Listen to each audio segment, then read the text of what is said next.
प्रमिला सुबह के सारे काम निपटा कर बाथरूम में नहाने चली गई। करीबन आधे घंटे के अंतराल के बाद जब प्रमिला बाथरूम से निकलकर अपने कमरे में गई तो नजारा उसने देखा वो प्रमिला को अंदर तक झकझोर गया।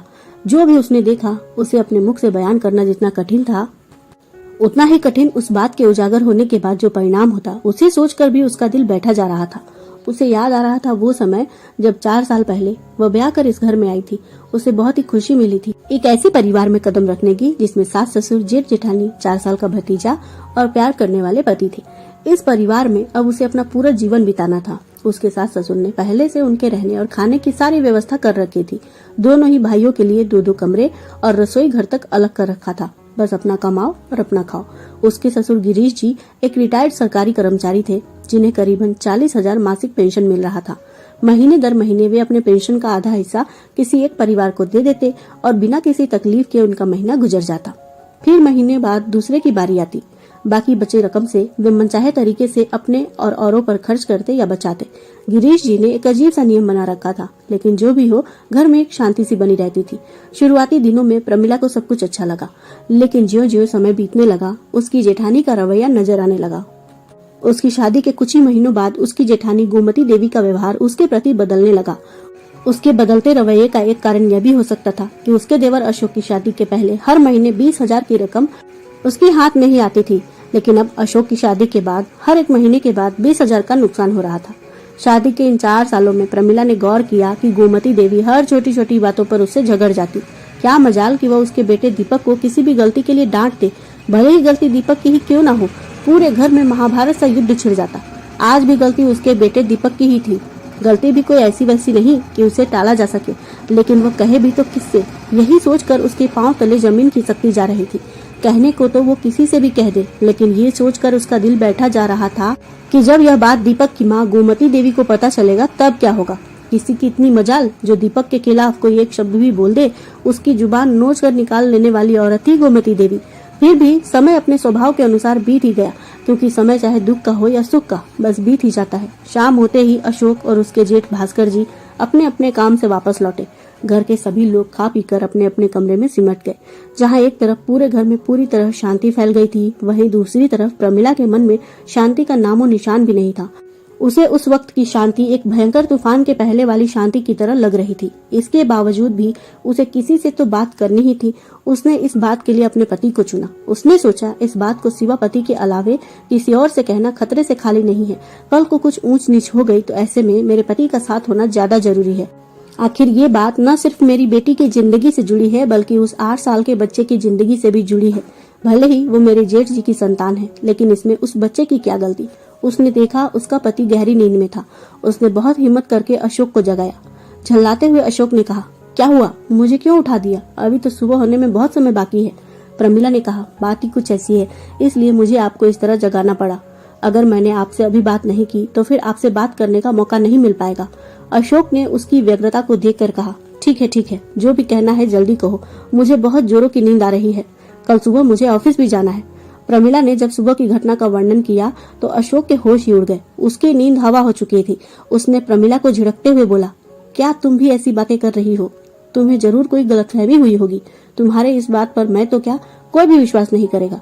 चलो मैं तुम्हारी बात मान लेता हूँ, क्योंकि मुझे पता है कि तुम गलत नहीं सोच सकती और ना ही तुम्हारी समझ गलत है। लेकिन सोचो ये बात कितनी संवेदनशील है। कोई भी तुम्हारी बातों पर भरोसा नहीं करेगा जब तक कि तुम्हारे पास कोई ठोस सबूत ना हो। प्रमिला ने भी बात की गंभीरता को समझा और बोली, आप ठीक कह रहे हो।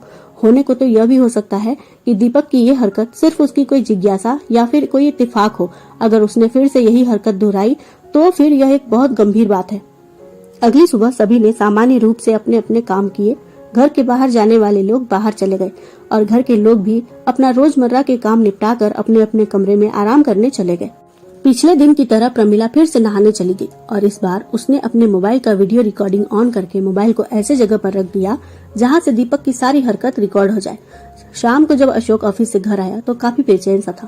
प्रमिला ने उसे बुलाकर वह वीडियो दिखाई तो वह भी हैरान रह गया। अब उसने देर करना उचित नहीं समझा। उसने अपने बड़े भैया से कहा, भैया जरा छत पर आइए, मुझे आपसे कुछ बात करनी है।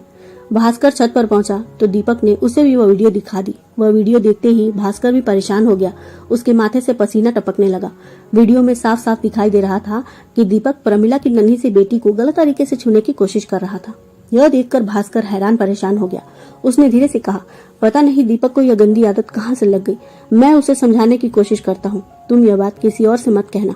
अशोक कहने लगा, भैया दीपक भी अपना ही बच्चा है, मैं ऐसी बातें किसी से क्यों कहूँगा, लेकिन प्लीज आप उसे समझाइए, वरना बच्चों का भविष्य बिगड़ते देर नहीं लगती है।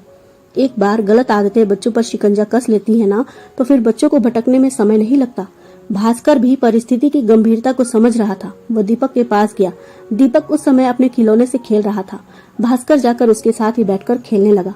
उसने अपने बेटे पर गुस्सा नहीं किया, बल्कि वह प्यार से अपने बेटे को समझाना चाहता था। खेल खेल में ही भास्कर ने कहा, बेटा आप जब अपनी बहन गुड़िया के साथ अकेले होते हो तो उसे अजीब तरीके से क्यों छूते हो।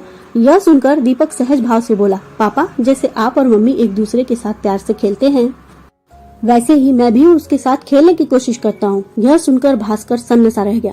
उसे समझ में आ गया कि जब वो लोग दीपक को सोया हुआ समझकर एक दूसरे से प्यार जताते थे, सुबह सवेरे एक दूसरे को गले लगाकर गुड मॉर्निंग बोलते थे, उस समय दीपक ने शायद यह सब देख लिया होगा और वह इन सब चीजों को नॉर्मली समझ रहा है।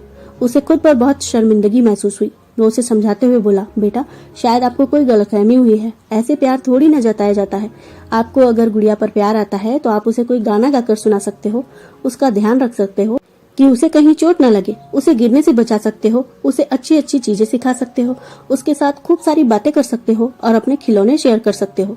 दीपक ध्यान से पापा की बातें सुन रहा था। वह कहने लगा, अच्छा पापा अब से मैं ऐसे ही गुड़िया का ध्यान रखूंगा। भास्कर ने कहा, ठीक है बेटा, वो तुम्हारी छोटी बहन है, आगे से ऐसी गलती कभी मत करना। मेरा बच्चा समझदार है, एक बार समझाने पर ही मेरी बात समझ जाएगा। दीपक ने मुस्कुराते हुए सहमति में सिर हिला दिया। उसके बाद भास्कर अपनी पत्नी के पास गया और उसने सारी बातें उसे बताई। यह सब जानकर गोमती भी सन्न रह गई थी। दोनों ने मिलकर फैसला किया कि अब दीपक बड़ा हो रहा है तो उसे अलग कमरे में सुलाना सही रहेगा। बस फिर क्या था, 2 दिनों के अंदर ही दीपक के लिए कमरे में उसके मनपसंद खिलौनों के साथ साथ उसका फेवरेट कार्टून वाला चादर बिछाकर उसका कमरा तैयार किया गया। दीपक बहुत खुश हुआ। उसे बताया गया कि वह बड़ा हो रहा है, जिम्मेदार हो रहा है, इसलिए उसे अलग कमरे में सोना चाहिए। दीपक भी इस बात के लिए खुशी खुशी तैयार हो गया था। शुरुआत में गोमती ही उसे सुलाकर कमरे से बाहर आ जाती थी, लेकिन धीरे धीरे उसे अकेले सोने की आदत पड़ गई। उस दिन के बाद से उसने गुड़िया को भी गलत तरीके से चुना बंद कर दिया था और अब वह उससे बहुत प्यार से बातें करता था।